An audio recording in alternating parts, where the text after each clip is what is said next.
Hey there, you spooky misfits. This is Kate. And this is Kevin. Welcome to Horrorwood.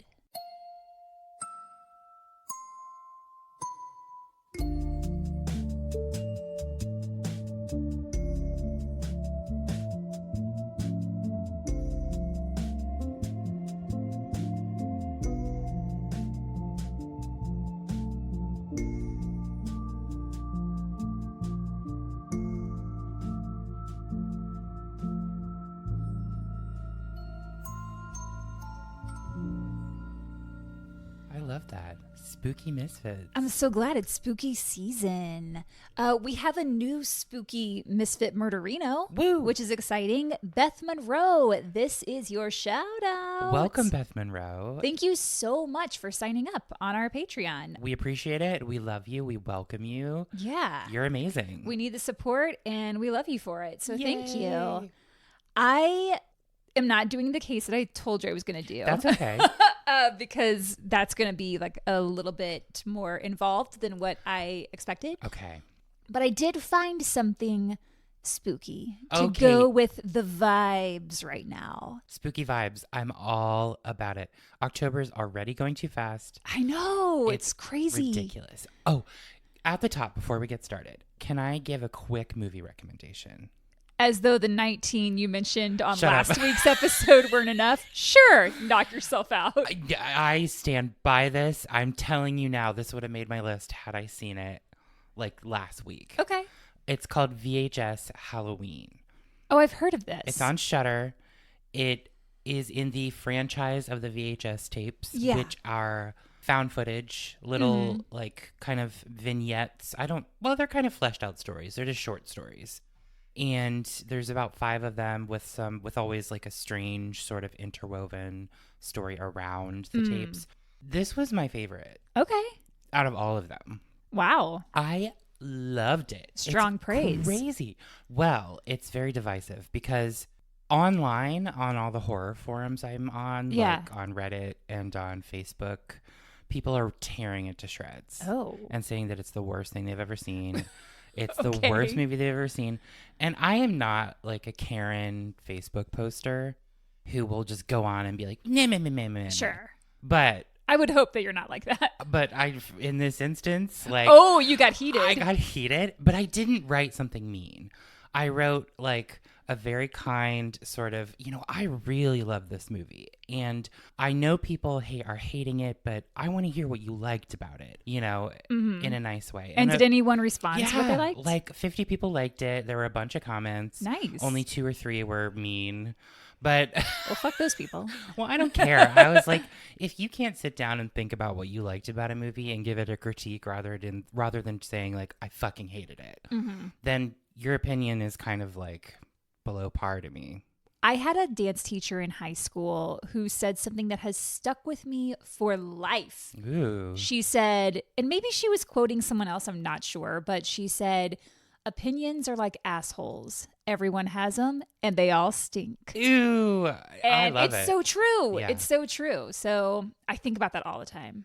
My theater teacher, I had a really good theater teacher in college, and she would always say, like, you're going to get a ton of criticism from every angle in this business. Take what's helpful and leave the rest, because it doesn't matter. Yeah, unless it's constructive. There's no point. There's no point. Exactly. Well, we took a weird turn there, but I just needed to mention that. I'm sorry, but it was a great movie. And so we officially have 20 it. movies on your recommendations now? I had to round it out. I understand. I can't have a 19. You need a nice even number. Thank you. So for today, I wanted something fun. I wanted something light. I wanted something spooky, ooky. And it starts that way, but it takes a very dark turn. Ooh. So I was looking for celebrity encounters with ghosts. And there's a bunch out there. And I was like, ooh, maybe I'll compile like a few stories and just share them. And then the very first one that I started to go into, I was like, oh yeah, this is fun. Oh, spooky, ooky, ooh la la. But then it gets real dark. Okay. And then I went down a rabbit hole. Oh, shit. And so we're only focusing on this story. Wow. It's whoa. That's Yay. all I can say. It's whoa. I'm excited. All right. So we're going to talk about Eva Amurri. Eva Amurri is the oldest child and only daughter of Susan Sarandon, so you're probably familiar with her. She's an actress. She's guest starred on several TV shows like Friends, New Girl, How I Met Your Mother. She was recurring on Californication, and she's done movies as well. She did Saved, The Banger Sisters, Middle of Nowhere. A lot of the time she's playing the daughter of Susan Sarandon's character or the younger version of Susan Sarandon's character. They've worked together a lot. I love The Banger Sisters. Oh, nice. I love that movie. Your face when I mentioned it, you I were know. like, oh, I was like, because I remember, I gotta say something. I remember the daughter being in that, and like, who is she? She's great in that movie. Yeah, I mean, she's a good actress. In recent years, though, she's focused more on her lifestyle blog called Happily Eva After. Oh, what? No, just I was laughing at that. Oh, I thought you were like, ugh. No. Remember, I'm not the ick. Right. Go ahead, Kate. I'm sorry. So Kevin hasn't had his coffee, which I actually appreciate for him because he's usually more focused when he hasn't had coffee, but he's also more critical of himself, I feel like, when he hasn't had coffee. I don't know what's going on in this sack of meat. You're doubting yourself right now. No doubt. No diggity. So in recent years, like I said, she's been focused on her blog, but back in 2011, she was still doing a lot of acting and she was engaged to her longtime boyfriend, Kyle Martino. He used to be a professional soccer player. They've actually since divorced. No. She's remarried, but in 2011, they were going strong. Okay. Kyle had a lot of friends and family in Charleston, South Carolina. Have you been to Charleston? No. I've been to Myrtle Beach. That's in South Carolina, right? Yeah. But not Charleston. I don't think I've ever been to South Carolina, period. Oh. But I hear it's gorgeous. People are like, you have to come because it's definitely got a lot of history. Yeah. And especially in Charleston, like a lot of spooky ooky. Oh, it's that the South, baby. Yep. Civil War. Yep. The Revolution. Yep. Damn. Name all the history. I'm just going to keep naming wars until we get to the beginning of the time. Yeah, Kevin on no coffee. It's a journey. So Charleston is where Kyle's parents lived, and he had a ton of friends there and stuff. So he brought Eva there to meet everyone, presumably to be like, hey, here's the woman I'm going to marry. So it was that kind of trip. Yeah. Just a few years prior, his family had purchased a house on Trad Street in the South of Broad neighborhood. Very prestigious, historic area. Like, think carriage houses, think money. If you live on that street, you have some wealth. It's a very affluent area. It's right on the water. The homes have all been really well kept. They're in great condition. Wow. And some of them date all the way back to the 1700s. Holy shit. Yeah, so very historic. Whoa. So Eva and Kyle were staying in this house for their trip. They're bringing in their luggage. Eva's unpacking, getting settled in. And Kyle says to her, so just a heads up, not a big deal. Like, don't even worry about it. But there's a ghost that lives here and our dinner reservation is at 7. All right. And she's like, back up. What's that now? He said, oh, it's totally fine. She won't bother you. And Eva asked, well, who is it? Like, what's the story there? And he said, we don't know. We just know it's a woman. But no one has felt like they were in danger or anything. Like, she doesn't give off scary vibes. Eva was a little weirded out, but didn't want Kyle to think that she was a scaredy cat. So she was like, cool, totally chill. I can totally hang with the ghost lady. And she has said that she's always been open to the paranormal and that growing up, her mom, Susan Sarandon, would say, if you're open to the experience, it will find you. Hey. So she was like, I knew I'd probably encounter a spirit one day. I guess that day is today. Have you ever been thrown into a situation like that? What do you mean? Of encountering ghosts? Yeah, of someone being like, oh, this place is haunted. Not necessarily. I mean, I'm pretty sure, I think I've talked about it on here, that the house I grew up in was haunted. Right. But I've never gone somewhere and someone just been like, so we have a ghost friend and she's just hanging out. That happened to me. I'm sure I've told you this. It's been a while, so I'll mention it quickly. But I was doing a study abroad on the Bronte sisters, and I went up to Haworth for a weekend and stayed in not an Airbnb, a bed and breakfast. And I stayed in the Bronte room. Ooh. And I didn't know until I got there, and I got into the lady. I was the only person there. The lady who owned it came. She was really nice. She made me a full Northern English breakfast the next morning. It was awesome. Oh, wow. But I was in the room reading about the history of the building and stuff. And it's like, and most guests have said that the Bronte room is extremely haunted. Ooh. So when you wake up at night and see a bunch of people standing at the end of your bed, don't be afraid. A bunch of people? Yeah, I guess there's multiple ghosts. How many people are just hanging out in there? I don't know, but that freaked me the fuck out. And so I turned on all the lights and the TV. Yeah. And slept in I that think I room. would have too. Did you feel anything while you were there? No, I didn't. That's kind of a bummer. I know. It was kind of weird. I kind of didn't want to. I think I shut myself off to it. Sure. Because I was like, I am alone. You were like, no ghosts. And she doesn't live here, the lady that owns it. So she just like told you this and then peaced out? Yeah, basically. That's rude. And I was like, oh, fuck. So I just went to sleep. Story over. Oh, Nothing okay. happened. It was just great tale. Weird. Well, Kyle, unlike you, was not freaked out at all. Sure. He'd stayed in the house before. He was used to the ghost. He's like, it's totally fine. Despite being a very old house, it was immaculate. Kyle's family had a cleaning service come and make sure the place, was spotless before the couple arrived. The floors were pristine. The beds are all made with the freshest linens. Like, everything was in its place. It was gorgeous. Wow. Just Kyle and Eva were going to be staying there while they were in town, so they took the primary bedroom upstairs, which had an ensuite, and inside the bathroom was this beautiful bathtub. And Eva was like, I got to take a bath in that tub. It's too gorgeous not to. Yeah. So she takes a quick little bath, and then she and Kyle get ready and head to dinner. They were out pretty late. It was a dinner with a lot of Kyle's friends, like many of whom she'd never met before. So she kind of forgot all about this supposed ghost because she's more concerned with making a good impression on Kyle's friend group. Yeah. And by the time they got back to the house, they're both pretty exhausted. Kyle fell asleep right away, but Eva was up a little later just like doing her nightly routine. She's in the bathroom brushing her teeth, washing her face. And that's when she heard water in the bathtub. And it wasn't like water running from the faucet. It sounded as if the tub was full of water and someone in it had raised their arm or leg up out of the water. Like it was a distinct sound. Oh, when you said that, I can hear that noise. Yes.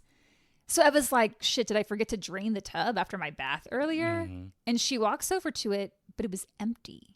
There was no water in it at all. And she thought, this is an old house. Old houses have weird sounds. Like, just going to chalk it up to that. Sure. So she goes into the bedroom where Kyle was already sleeping. She locked the door just for good measure, and she got into bed. And that's when the footsteps started. Ooh. She said she could hear footsteps walking up the stairs. They weren't going fast as if someone was like trying to get to them, and they weren't going slow as though someone was trying to like sneak in. They were just footsteps. Right. Distinct footsteps of someone walking up the stairs. Then she could hear the steps as though someone was kind of wandering around the hallway, and they eventually went into what sounded like the bedroom right next to the one where Eva and Kyle were. Eva just tried to convince herself, old house, old house, old house, like weird sounds, totally fine. Pipes. Yep, exactly. And eventually she did fall asleep. She was like, I wasn't about to open that door and go out there. I was just going to shut it all off. Yep. The next morning, Eva was awake before Kyle, and she gets up and walks out of the bedroom to go downstairs, probably going to go have a little coffee. And as she passes that bedroom that was next to theirs, she notices that the blankets and sheets on the bed were all rumpled. She said the sheets were in a ball, like someone had been sleeping there, and there was an indentation in the pillow from where someone's head had been. Ooh, weird. And remember, a cleaning service had been to the house right before Eva and Kyle got there. All the beds were made, and now this one is clearly disturbed. Someone had been in there. That's when Eva noticed something out of the corner of her eye. When she looked, she saw what she described as an ethereal figure, a human figure, by the window. She said it scared me how physical it was. She said it didn't feel like it was watching her. It was just looking out the window. And she was like, Kyle! Yeah. She runs back into the bedroom where Kyle was. And she's like, I saw a figure by the window. And very calmly, he says, there's something I have to tell you. Oh, God. We do know who the ghost is. Kyle told her that around 10 years earlier, before his family bought the house, there was a school teacher that lived there. And there was a young man who lived nearby that had become obsessed with her and was stalking her. The man had severe mental issues. One day, he broke into the school teacher's house and killed her. She was murdered in that house. That is bananas. Also, Kate, I am so sorry to interrupt you, but I have something to tell you because you said stalking, and something really crazy happened to me on Saturday. Now I'm scared. Don't be scared. You should be scared of me in this story. Of you? Yeah, just to put this up front. I'm often scared of you. I'm just an all talk and no show. That is true. That is just me. On Saturday, I get an email in my work email inbox. I recognize the name of the person that it's from. Uh-huh. And I was like, this is wild. It can't be who I think it is. It's somebody who was reaching out to ask questions about the upcoming holiday show. Okay. And they're like, can you let me know the dates? So I was like, oh, this is strange. I recognize the name. I go to the guy's signature in the email and click, and I confirmed that it's him. 20 years ago in college, I was deeply obsessed with this guy. I'm not going to say his name or anything. I was newly out. I was 18, 19. Mm-hmm. I didn't know how to talk to people, let alone somebody that I liked. Sure. So what did I do, Kate? You stalked him? Yes. Oh, no. Not anything like leaving gifts, in his room or something. Yeah. But I worked for the school newspaper and interviewed him about everything he was a part of. Oh, God. Yeah, I was a weird little motherfucker. Oh, no. Weirdo. Okay. And so eventually he graduated. I put it behind me. I don't really think about it that much. All of a sudden, boom, 20 years later, get an email from him in my work email. Does he know it's you? I don't think so. Whoa. And I didn't say anything. I just responded to the email as I would any other inquiry. And just went on about my daily life. But probably for the best. No, and I'm not going to say anything because then he'll be like, oh, that's that weird bitch from, And college. here he is again. Here he is again. Wow. It's Scream, So just wild, right? Yeah. Wild. I'm not a stalker. As you've just told this story. I wasn't dangerous. You had a crush. I had a crush and I didn't know what to do about it. Right. Because nobody teaches you as a young gay kid that you're not even out and you don't have those skills. No, I hear you. Well, back to the story. I just needed to tell you. I understand. Been waiting. You've been waiting 20 years It's to been say 20 that years. story. All right. So every time that I hear stories like the one that Eva mentions that Kyle had told her, where, someone is supposedly killed and is haunting the place, I always go to look for that actual case. Because, I've heard of stories like, oh, the bride died here on her wedding night and she's been haunting the place ever since looking for her groom. You know what I mean? Yeah, There's those kind of stories. I can never find the actual case. So, never any actual proof of that happening. It's oh, okay, that was just a fun story. Right. But you guys, this actually happened. Dang. I looked it up. So I'm going to go into this case. It's wild. It's horrific. It's crazy. It's dark. Sure. All right. So the woman's name was Mary Lynn Witherspoon, which very Southern. Although Witherspoon's actually a Scottish. Really? Yeah, I didn't know that. Oh, shit. But it does feel very Southern. Mary Lynn Witherspoon. Well, I think of Reese Witherspoon exactly. in that movie where she goes back down south. Sweet Home Alabama. Mary Lynn's daughter, Jane, describes her mom as the epitome of a Southern belle. She won beauty pageants. She never used profanity, at least not that Jane ever heard. She was her high school valedictorian. She attended church every Sunday and grew up to become a beloved French teacher in Charleston. She married a doctor and with him had Jane, but unfortunately, the marriage didn't last, and they went through a painful divorce. Yikes. Then in 1981, when Mary Lynn was 31 years old, she met Edmonds Tennant Brown III. What a name. He was a lawyer from one of Charleston's oldest families. This feels like a movie. It does. He was also a single parent. His wife had just up and walked out on him and their 2 kids, and he was left to raise them alone. His 2 kids, he had a son named Edmonds Tennant Brown IV, who went by Tennant, and Tennant's younger sister Molly, who's 2 years younger. Okay. Tennant was 10, Molly was about 8, and Jane was around 4 years old at the time. Edmonds doted on Mary Lynn, fell head over heels for her, loved her daughter Jane, essentially helped raise her. Wow. Mary Lynn would have to leave early in the morning to get to the school where she taught. So Edmonds would come over, fix Jane's breakfast, get her ready for school, and take her. He was a good guy. Good. And he did propose to Mary Lynn multiple times over the course of several years. But every time she said no. There was something just holding her back. His kids. His kids, yeah.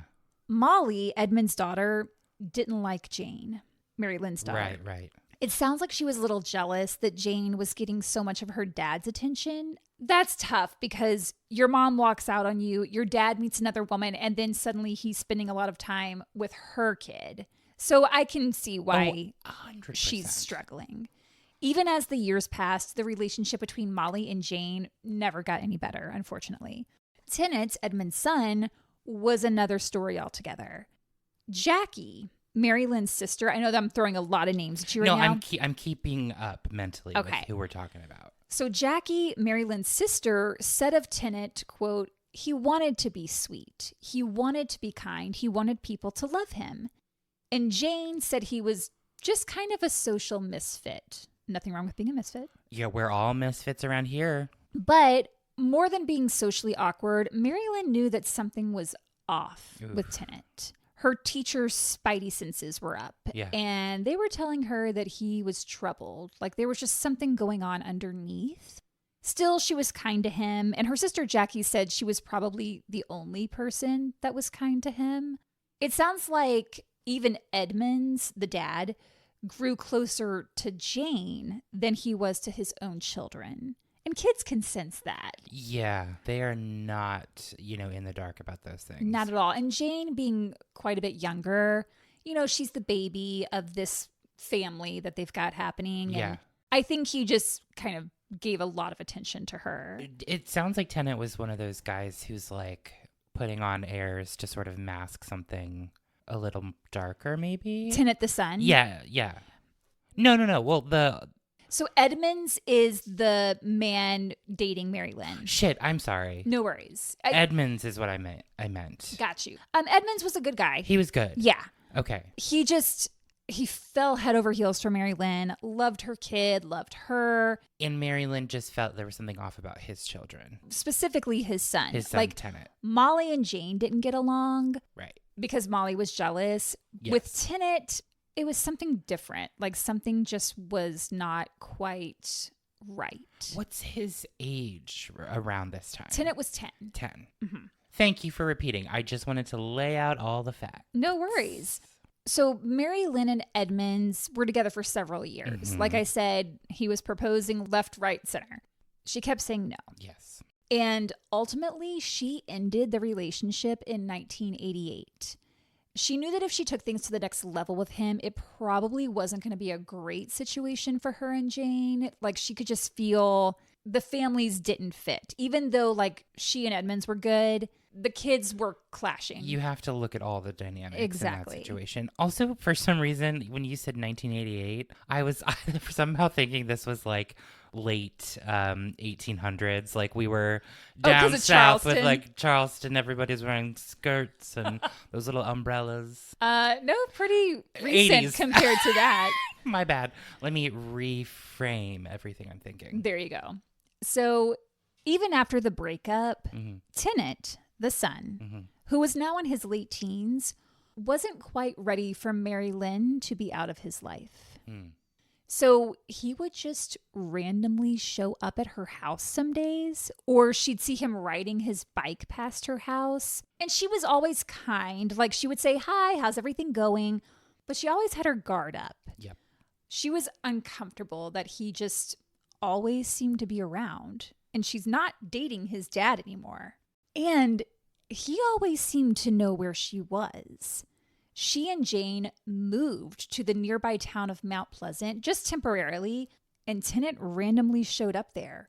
Just appeared in the backyard one day, just wandering around.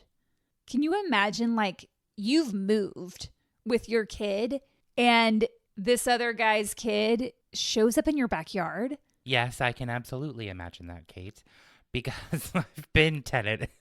You showed up in that guy's backyard? No, I'm kidding. Oh, God, I'm Kevin. kidding. I'm so kidding. I was about to be like, we need to have a talk. The microphone's off.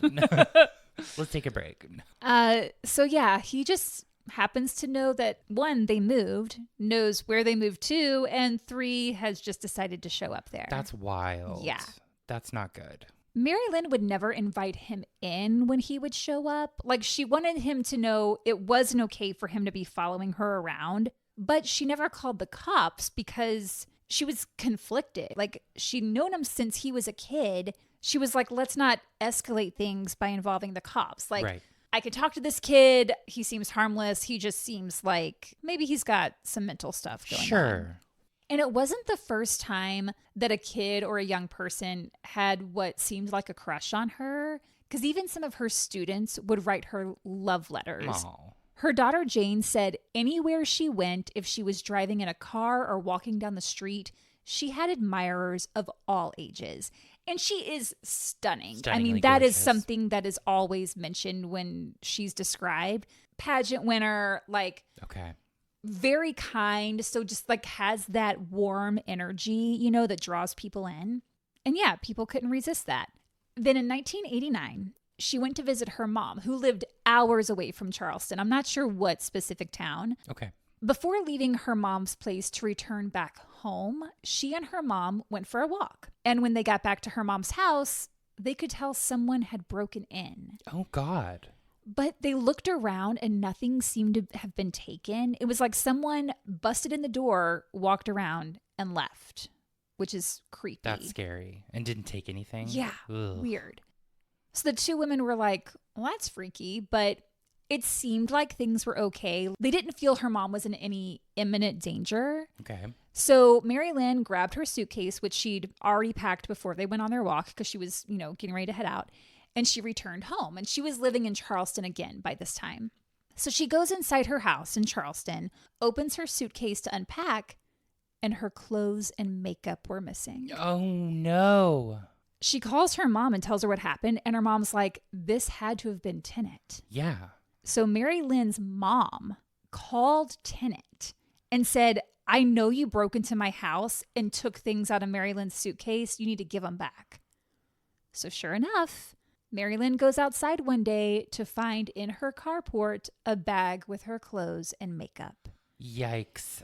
How freaky That's is that? Scary as fuck. Like, she had to have felt so violated. Absolutely. And what did he do with those clothes and makeup? Like, you don't know. I would have probably just thrown them away or washed them deeply. Oh, what did she do with them? Yeah. Yeah, probably, I don't know, sanitize that shit. I don't hope. know. However, Mary Lynn did not want to press charges. She still thought of him as that awkward 10-year-old boy. To her, he was annoying, but again, not necessarily dangerous. Then in 1991, Tennant disappeared. Just vanished. No one saw him for a year, which turned into 2 years, then 3, and on and on. So Mary Lynn began to feel relief. She didn't feel like she had to constantly look over her shoulder. And at this time, like she and Edmonds, Tennant's dad, they weren't speaking, like they had broken up. Sure. So she wasn't really in contact with him. And she just kind of felt like, okay, that chapter has closed. And she focused on her career. She focused on doing things that she loved. And she was, feeling a little bit more comfortable. At the school where she taught French, the majority of the students were from low-income households. So she took a group of them to France just for the experience, knowing that they otherwise probably wouldn't get an opportunity like that. Whoa. Like, that's the kind of woman she was. Lovely. She also did volunteer work with terminally ill children, which I can only imagine how rewarding, but also like how difficult that is. People that do that, they are a special breed. 100%. Especially if you get attached to the kids, like knowing they don't have a lot of time left. I think that would be so hard. Yeah. But she loved kids, loved working with kids, loved being around them. Life for Mary Lynn seemed normal, quiet. And then one day in 2001, while she was at home, just in her house, minding her business, she glances out the window and there's Tennant standing in the backyard, just standing there and staring at her. It had been 10 years. Oh my God, that is chilling. It reminds me of the first Halloween movie when Laurie looks out her bedroom window and sees Michael standing amongst the washing hanging in the yard. Like, what was he doing in those 10 years? Where did he go? Right. Like, what? That's bonkers. Yeah. And Edmund never said anything about where he went, or did he know even? So Edmonds had apparently kind of cut ties with Tennant. Like, he didn't have a relationship with anymore. I think once Tennant became an adult, I think he went his own way and Edmonds just kind of let him do it. And they were kind of estranged at that point. I mean, you can tell a bad seed early on. Yeah. So he's standing there looking at her. And that was another creepy thing, is that like he never ran away when she would catch him looking at him. He wasn't like, oh shit, she saw me. He wanted her to see him. Yeah. He was now 30 years old. Whoa. How old is she? She would have, so this was 2001. She would have been 51. 51, okay. So yeah, he's 30 years old, gone for 10 years. Poof, there he is. Scary. Her friends were obviously concerned. They even started calling Edmonds. But by this point, like I said, he just didn't have a relationship with his son anymore. They never talked. And despite being told by multiple people that his son was stalking Mary Lynn, making her uncomfortable, making her feel unsafe, he brushed it off, just kind of like, not my problem. So yeah, he was a good guy, but then he just kind of shuts that door. I mean, I understand Tennant's an adult now, and that's the thing. What do you do? Right. It's not like he's responsible for his actions at 30 years old. And yeah, I don't know what their specific relationship or dynamic was, Edmonds and Tennant, but Edmonds, it's been more than a decade since him and Mary Lynn split. Right. And I just think he was like, well, she hasn't been part of my life in years. Like, I'm not part of this. Yeah, I just don't see him having any sort of responsibility in it, as callous as that might sound. It just sucks because so many people were calling him and being like, hey, your son is like scaring the woman that you wanted to marry. Yeah. Like, can you do something? But he wouldn't. A couple of years later, in April of 2003, not 1803, 2003. No, I know. I can't shake everybody in old-timey garb. They're just in regular modern clothes. Okay, so that's Matt just... Is he pounding chicken? I think he is. I was just going to say that. Yeah, sorry. That's just Matt down in the kitchen. Everything is shaking. Everything is shaking.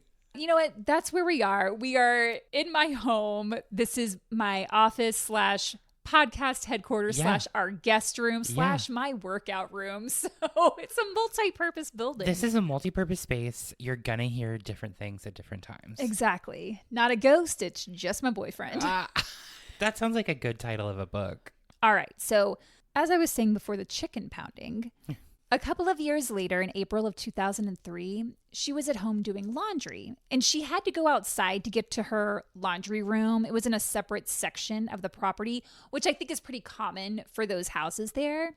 So she puts a load of clothes in the wash, and then when they're ready, she goes out to put them in the dryer. After an hour or so, she goes out to get them out of the dryer and bring them inside the house. But when she opened the dryer, all of her underwear was missing from that load. And in her mind, she was just like, well, Tenet's been here. Ew. Yeah. Yikes. Okay, no. And I know people listening right now are like, she needs to call the police. The unfortunate reality is they likely wouldn't have been able to do much. Sure. Because she hasn't actually caught him in the act of stealing. She doesn't have any proof of anything. And when it comes to stalking cases, historically, statistically, they aren't taken very seriously because of the fact that there's no physical proof of any wrongdoing, which sucks, but that is the reality of our legal system. Yeah. No, and this is the thing, Kate, like people get stalked and it always takes something bad. Yes. It's ridiculous. And scary and wrong. So rather than go to the cops, Mary Lynn installed a high-tech alarm system in her home. She went to a gun shop and asked them for advice, and they suggested she carry pepper spray. So she carried that on her keychain. Her keychain also had a panic button on it that if she pushed it, it would emit this alarm sound. And eventually, she did know a couple of police officers in the area, and she was just like, hey, can you just keep an eye out on my house? Like, you know, maybe just drive by every now and then. So they did. Okay. Then 3 months after the laundry incident, in July of 2003, Mary Lynn got home from her teaching job and found Tenet in the backyard. She sees him and she says to him, oh, I'm so sorry, I can't chat right now. I've got to run to a PTA meeting. So she goes inside, changes clothes, and leaves for the PTA. The following day, she found Tenet standing in the yard again. Only this time, he was holding a pillowcase that was filled with her clothes. Oh, God. They locked eyes, and neither of them moved for a minute. And then without saying anything, he just turned and walked away. This time around, her loved ones convinced her to report him to the police. Thank God. Well, now she has evidence. Yeah, now she has seen him with the clothes. pillowcase of her clothes. So he was arrested and put in jail. Turns out he had a record. Car theft, breaking and entering. Not her. This was like separate incidents. Sure. In the meantime, she registered for a state program called the Victim Notification Program, which is not a very clever name, but it says what it is, which is an automated program that would call and send a letter to victims as soon as the perpetrator was released. Okay. Released or transferred, I should say. Got it. It was automatic, so as soon as it hit the system that Tenet was released, she'd get a phone call right away and a letter would be sent to her home. With Tenet behind bars, life for Mary Lynn returned to some sense of normalcy. She spent more time going out with her friends. She enjoyed being outdoors in the summer without worrying that she'd turn around and see Tenet standing there. Ugh. And that fall, school started back. Mary Lynn was back at her teaching job, and she was noticeably more relaxed than she had been in a long time. Then one day, she just didn't show up to work. That was really unusual, but even more unusual was that she hadn't called a substitute to fill in for her. It was completely out of character for her to leave her students stranded like that. And Mary Lynn's best friend, who also worked at the school with her, was like, something feels off. So she calls Jane, Mary Lynn's daughter, to see if she knew where her mom was. At this point, Jane is married and she lived 3 hours away with her husband. So it wasn't like she could just pop on over and make sure her mom was okay. Right. But she sensed something was wrong. So the school principal and another staff member went to Mary Lynn's home. There were no signs of forced entry, and her car was gone. So they were like, oh, I guess she went somewhere? Jane and her husband immediately jumped in their car and headed towards Charleston. Jane just had a bad feeling. Yeah. And she called police and gave them permission to break into her mom's home. She was like, get in there. I don't care. Like, just please check on things. Mm-hmm. Sergeant Barry Goldstein was one of the first to arrive. As soon as he walked in, he knew something was wrong. The house was eerily quiet.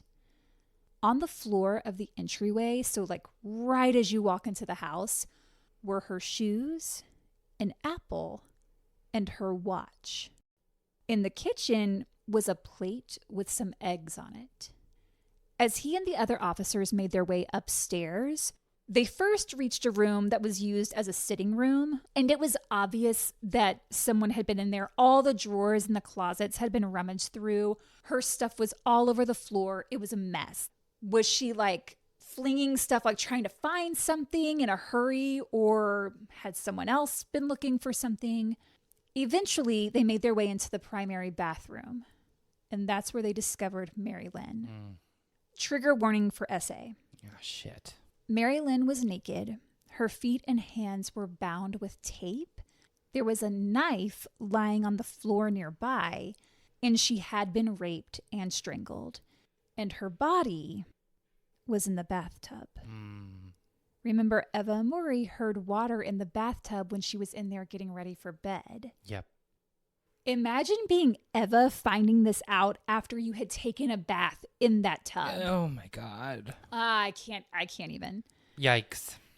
As Mary Lynn's loved ones tried to come to terms with this new nightmare, there was only one person they could think of that would do this.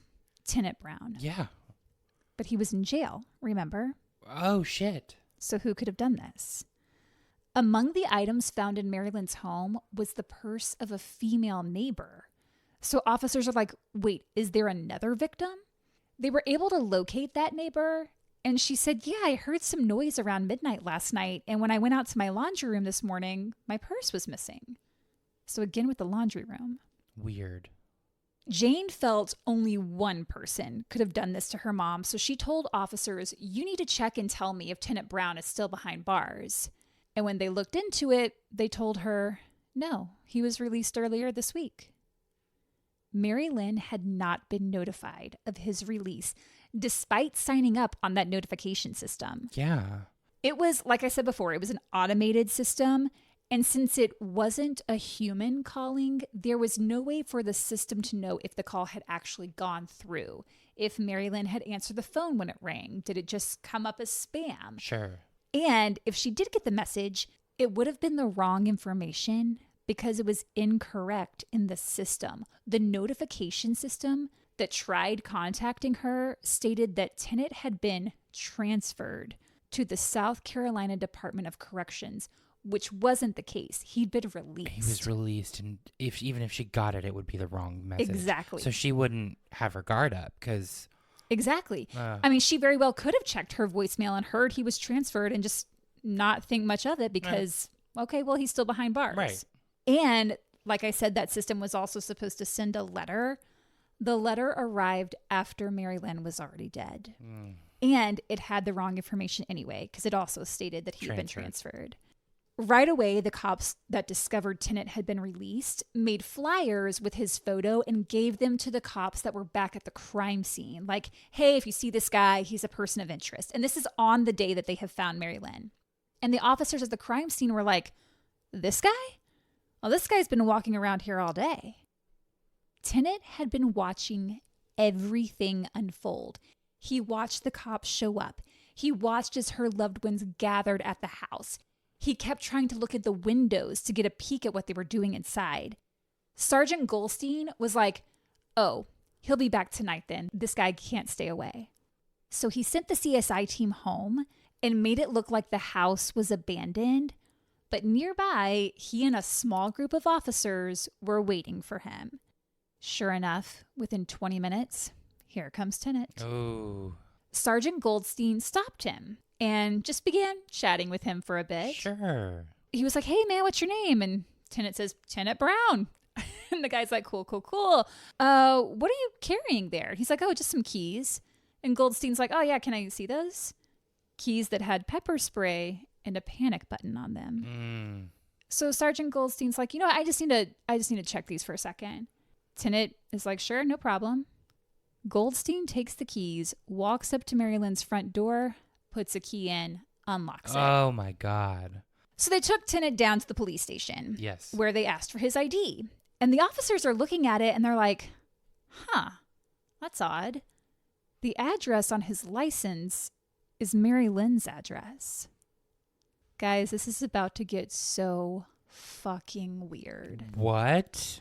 Earlier that week, on Monday, November 10th, Tennant was released from jail. He carried with him a stack of papers about an inch thick. It was his manifesto that he had spent the last 4 months in jail writing. But authorities never read this manifesto because they didn't have a legal right to read his private papers while he was in jail.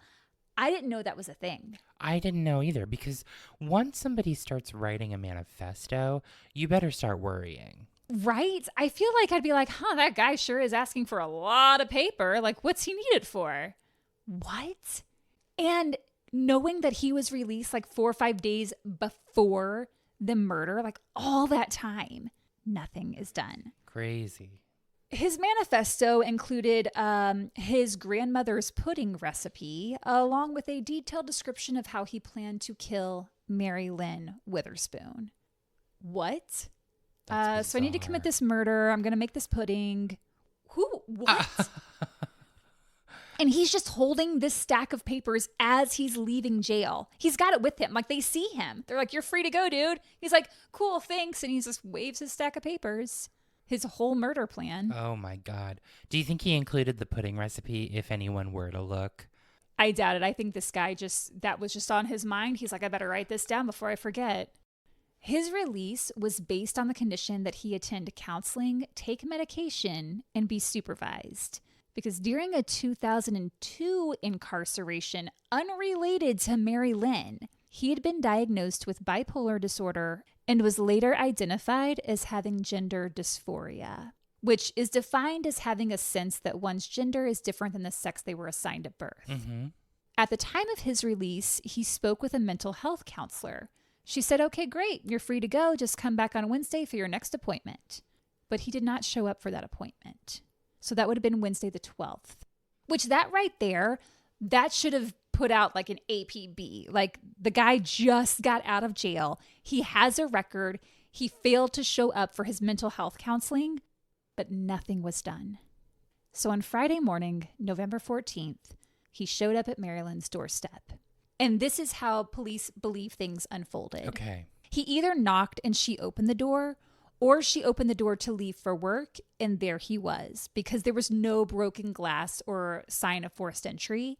There was a struggle there in the entryway where she dropped the apple she was holding along with her watch and shoes. He grabbed her and dragged her up the staircase, and she fought. Like, she was kicking and fighting as hard as she could, to the point that one of the spigots in the staircase had been kicked out. And like, those spigots, I was looking this up, they're typically made of stainless steel. Like, remember, she doesn't have shoes on. She's doing this barefoot. Ow. And she was able to kick that out. Like, that is how hard she is fighting. Forceful. He forced her into her bedroom, the primary bedroom, where he raped and strangled her, then put her body in the bathtub and filled it with water. I wonder if he was trying to make it look like she drowned in the bathtub. Wasn't she bound still? That's right. She was. And it immediately goes out the window anyway, because he left the knife nearby. He'd gone through all the closets and drawers. He left that neighbor's purse that he stole. And then he went down to the kitchen and made himself some eggs. Ugh. So yeah, that plate of eggs in the kitchen wasn't hers. She was just going to have an apple on her way out the door to work. He cooked himself eggs. Yuck. That's bizarre and also dark and terrible. Yeah. Ugh. I wonder, by filling up the bathtub, maybe he was trying to wash away evidence of the rape. Sure, because then if they didn't have DNA evidence, then it wouldn't point to him. But also, like, everyone knows that he's been stalking her for years. But this guy, like, his mental state is so beyond. Well, and I'm also wondering, Kate, with, the bipolar disorder and the gender dysphoria, that obsession with her, there's nothing that can justify it. It's just interesting to me, like, taking the clothes. Mm-hmm. What did he do with those clothes? Did he wear them? Like, oh, just wait. Oh, okay. Do we know? Oh, it's about to get real Norman Bates up in here. Jesus Christ. So after he made the eggs, after committing this horrific murder, he then left, went to a driver's license facility, and had the address on his license changed to hers. I think the ID he showed police at the station must have been a temp license, because otherwise, how are you getting a new license that fast? Yeah, that's really quick. And also, don't you have to have pieces of mail with your name and address on them? Well, I don't think that was hard for him since he's in her house and he can just take that. Oh, yeah. Then he went back to the crime scene and watched all that chaos unfold, like the cops coming and everything. So down at the station, police found that the clothes Tennant was wearing belonged to Mary Lynn. He was wearing a pair of her pants as well as her underwear. Okay. Not far from her home, police found her car, which Tennant had stolen, which is why it wasn't in the driveway. Right. And inside was a trove of evidence against him. They found his manifesto, for one, detailing how he planned to kill her, detailing how he planned to take out a second mortgage on Mary Lynn's house, and there were several sheets of paper where he had been practicing Mary Lynn's signature over and over and over. And just a couple of days after her death, a FedEx package arrived on Mary Lynn's doorstep. This is while the investigation is still going on, so obviously cops were able to intercept it. Yeah. Tennant had stolen Mary Lynn's credit card and ordered, I would say, do you want to guess? But there's no way in a million years that you would ever guess what he ordered. It's several things, actually. He ordered a wig to match her hair color, breast forms made out of foam, makeup, a video featuring drag queens, and then what's just described as, quote, other things to make him look like a woman. He wanted to become Mary Lynn Witherspoon. That's what I was thinking when you brought up the gender dysphoria. Like, he wanted to be her. Oh, yeah, he wanted to be her, but there can't be two. So he decided he had to kill her first. Oh, my God. Don't stalk her. Go out and be a drag queen that dresses like her. That's flattery. But don't kill and sexually assault and take over like you can actually become this person. He'd even been researching surgeons who could possibly perform a sex change operation. This man thought he could get away with murder, but then also become the person he murdered by changing his appearance, changing his driver's license, and he thought no one would know. I mean, his mental illness ran deep. Well, yes, I agree. And not all people who experience gender dysphoria and are transgender are trying to become another person like that. Absolutely not. Absolutely. And they're not all mentally ill either. So that's not what I'm trying to say here. No, and I'm not. I just wanted to he clarify. Was diagnosed with mental illness. Yes. That's why I say that. 100%. Mary Lynn's sister Jackie wasn't about to just stand by and let her sister's death be in vain. She was pissed. She was infuriated at how the so-called victim notification system failed Mary Lynn. So she wrote a letter to South Carolina Congressman Merrill Smith and delivered it to him in person.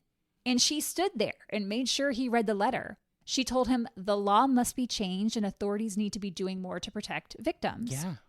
Within a week and a half, he put together what's known as Mary Lynn's Law. Oh, great. Which went into effect only about 4 months later. I mean, it was super fast. Yeah. The law improves those notification procedures, it increases victims' rights, and provides stricter penalties for stalkers. Tennant Brown pleaded guilty and was sentenced to life without parole. However, since the murder, Tennant has changed his name to Catherine and goes by she, her pronouns, and claims she had nothing to do with Mary Lynn's death. She said, I'm paraphrasing, she said, Mary Lynn and I were friends. I was just hanging out with her that day at her house, and I think someone saw me leave and then went in and attacked her. I don't know who would want to hurt her. Oh my God. This is Bates Motel. Get so fucked, Tennant Catherine Brown. You stole her keys and then her car. You were wearing her clothes and you changed your address to hers. You're a murderer. Right. Brown has also tried repeatedly to get the state to pay for a sex change, but state law prohibits the use of state funds for gender-affirming care or any kind of sex change operation. This is a deeply disturbed individual with severe mental problems, and I can see how people that might hear about this case might use it to further some anti-trans agenda. I think that's why I brought that up a few minutes ago, was like, yeah, this isn't the norm. Like, this isn't. Trans or not, that's not Brown's problem. The problem is they're a cold-blooded killer who spent months plotting this woman's death. And to take over her life and identity. Going back to Eva and her then boyfriend Kyle, as if the water sounds in the bathtub weren't freaky enough, they were staying in that primary bedroom. That's where Mary Lynn was brutally attacked and killed. The energy Eva must have felt in there. And I kept thinking about how she said she heard footsteps coming upstairs, then kind of wandering around in the hall until eventually going into that other bedroom. Eva had locked the bedroom door before she went to bed. So it just made me think, was Mary Lynn trying to get to her bedroom and then it was locked? So she just had to like go into the other one, like, oh, I guess I'll sleep in here instead. Ooh. That other bedroom was a sitting room when Mary Lynn lived there. Sure. And it's where officers found a lot of the things strewn about and the drawers open. Yes. Eva said, quote, her death happened in such a sudden and violent way that I don't think she even realizes she's dead. She's really a physical presence there. I think more than feeling scared after that, I felt really sad for her that people are there living in her house. Her energy hasn't moved on. So that was in 2011 that Eva experienced that. So just 8 years after the murder. I mean, it was pretty close to when recent. It happened. Yeah. I'd like to think that by now Mary Lynn has found a way to move on. Eva did talk about going back to Charleston once she had kids. This was in 2018. And she said, quote, we opted to stay at a rented apartment in downtown Charleston this time around. Fair enough. Yep. So Mary Lynn Witherspoon was 53 years old when she was killed. And that is the story. I just found that fascinating. That's wild. Yeah. Like all of those things that Eva heard and sensed. Crazy. I mean, the sheets were messed up. Yeah. Like she hears the bathtub water. She hears those footsteps, like the wandering around. She goes in. The pillow has an indentation on it. The sheets are in a ball. No one else had been in there. That bed was made. Like, that is crazy. That's intense. And then she just sees this figure staring out the window. Whoa. That just like breaks your heart. Yeah. Oof. I'd love to hear more from the ex-husband about what he's experienced. Yeah, I wonder if his family still owns that property. Yeah, and like if what they experienced, because he's so nonchalant about everything. Oh yeah, he was like, yeah, she's totally cool. He's like, yeah, it was this murder thing that happened, and like she lives here with us, and it's fine, so don't be scared. Yeah. And I would be like, what the fuck are you talking about? Right? Tell me everything. Yeah. Wild. Jeez. So that was your spooky celebrity ghost I love tale. That. I just went down a rabbit hole and I was like, I think this is going to be my entire episode. Yes. So yeah, crazy. And Mary Lynn's case has been featured on several shows. I mean, it was on Dateline. It's kind of well known, but I will say in the documentary that I saw Eva talking about this, she gets some of the details incorrect. Like she says that the woman was in her 30s when she was killed.